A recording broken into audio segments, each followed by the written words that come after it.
I'm Josh Binswanger from ENN TV, and I recently interviewed Johnson & Johnson's new Chief Executive Officer, Alex Gorsky, as he becomes only the 7th CEO in the company's 126-year history. How does it feel to be named CEO of Johnson & Johnson? Well, Josh, it's an incredible honor and privilege to be the next CEO of Johnson & Johnson. I just couldn't think of a better opportunity. In terms of all this changing right now today, demand, access, technology, what in your estimation is the biggest challenge for J&J going forward? When I think about Johnson & Johnson, I think short term, it's clearly to make sure that we get our quality issue resolved, that we get product back on the market, back on the shelves. Mothers and fathers are depending on us to do that. And I know that I'm taking personal accountability and responsibility for doing that, just as all of our employees are at Johnson & Johnson. But I'm very confident we're going to get that resolved.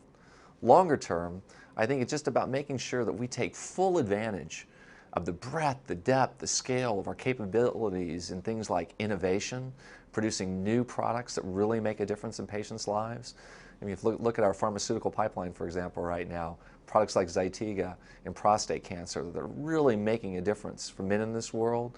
But our medical device area, we've got the Synthes acquisition that we're in the midst of right now. We'll close in the first half of this year. So there's a lot of exciting opportunities. I also think about globalization, and there, if you look at, for example, demographics, and not only in the United States is it driving people, but particularly in developing markets. So you're seeing an expansion in demand there. They're growing at 3, 4, 5 times the rates that our developed markets are. So all of those things, I think, just represent tremendous opportunity for Johnson & Johnson. And you've been with the company since 1988. How has it changed since you first came here? I think, first of all, it's just the sheer size and the scale of our organization. You know, at that time, it was likely about a third of what it is today, even less than that. And so the complexity of our scale and our growth in our pharmaceutical group, our medical device group, our consumer group, all adds a certain operational complexity as well. I think the other thing that's changing is our global nature. You know, today, about 55% of our sales are outside the United States. So we're very global in all aspects, not only in sales, but where we're conducting research and development, and frankly, where we see some of the growth opportunities going forward. That's been a big change. And finally, I think our capabilities and our people have continued to evolve. When you think about the exciting technologies that we're into today versus where we were then, it's simply remarkable. Can you give us a little bit about your background here? Sure. I'm from the Midwest, from Kansas City, Kansas originally. We later moved to Michigan when I was about 11 years old, so I grew up and went to high school there. Then went to the military academy where I got an engineering degree, spent about 6 years in the Army, serving both in Europe as well as in the United States. What did you want to be when you were a kid?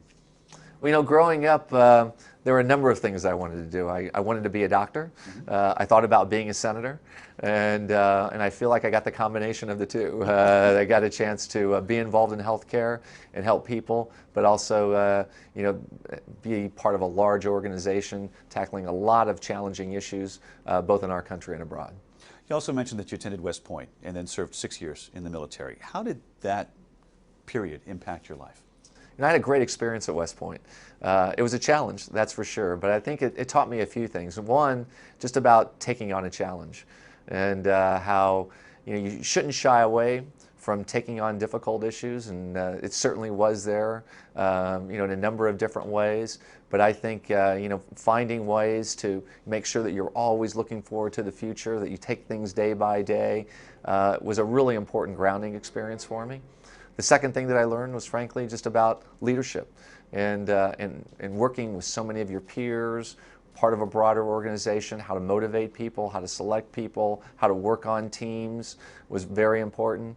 And probably the most important, though, was the importance of diversity and putting the right group of people together, getting the right chemistry, because if you all look, sound, and talk the same, you probably don't need each other on the team. But bringing together a very diverse group of people, I think, helps you get to a much better solution and really brought better cohesiveness.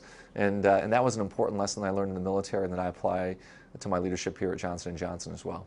It's 250 companies, more than 250 companies in over 60 countries, some 117,000 employees. Why is trust such an important component of Johnson & Johnson? I think trust is central to who we are at Johnson & Johnson. You know, we're really not a collection of brands. We're really not a collection of companies. What we are, though, is we represent trust with our customers. Because without trust, I don't think your reason for being there truly exists.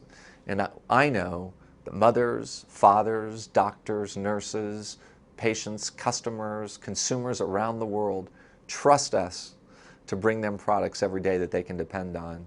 And I think that's really what it's all about. It's a trust mark, Johnson & Johnson, and something that we need to work very hard to preserve and take to even higher heights in the future.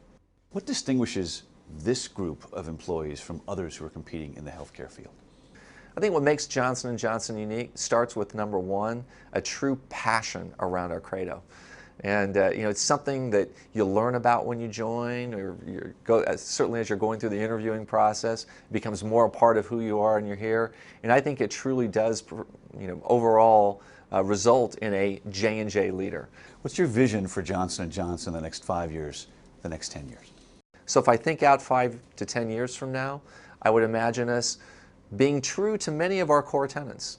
Things around being broadly based in healthcare, being decentralized, appropriately decentralized, being managed for the long term, a real focus on our credo and people.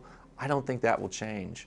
But where I see change happening is we need to be bold, we need to be decisive, and we need to be disciplined about how do we use things like innovation to an even greater degree. How do we make sure we're even more global?